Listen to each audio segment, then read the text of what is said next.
So we're here with Bruce Gagnon from the Global Network for Against Nuclear Weapons in Space, Nuclear Power and Nuclear Weapons in Space, I think it was. And I'm going to ask him a couple of questions as part of the project of support for the World March for Peace and Nonviolence.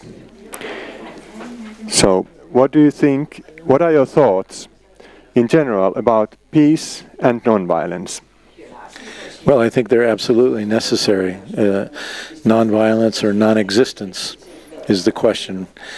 So ultimately, I think we have to have peace. And peace is about respect. It's about solidarity. It's about honoring the planet, the Mother Earth, about taking care of not only each other as humans, but also all of our relations of the Earth. So for me, it's all connected together. What kind of peace and nonviolence, especially in your country, in the United States, is there missing? Well, we are a culture that is a warrior culture. We now spend 50% of every one of our tax dollars on the military. And so many of our communities now, the only jobs that we have in our communities to speak of are military production jobs. And so our economy is really based on war. And we will never see peace. We will never have peace. The world will never have peace until we change this reality. So this is a great challenge for the people in America to lay down our warlike nature, to stop building weapons. Imagine that in order to feed our families, we have to kill people. It's a terrible thought, but that's the reality of America today.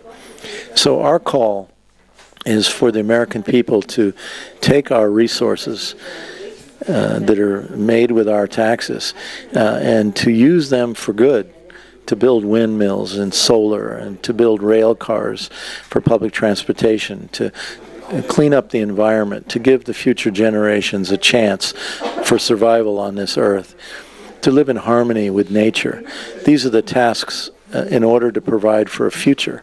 And so these are the things that we are asking all the movements to talk about: the peace movement, the environmental movement, the labor movement, the social justice movement. Talk about the need to convert this global war machine into sustainable technologies that are in harmony with nature. Unless we do that, until we do that, there will be no peace. Quite right. The next question is about nuclear weapons. What are your thoughts about nuclear weapons today in the world? I think nuclear weapons are bad, and I think everyone's nuclear weapons are bad.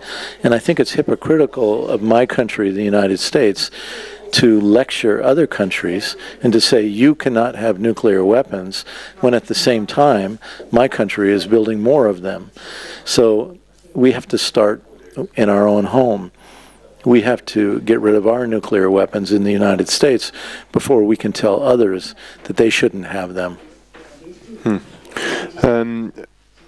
And another theme that we are taking in the World March is military occupations.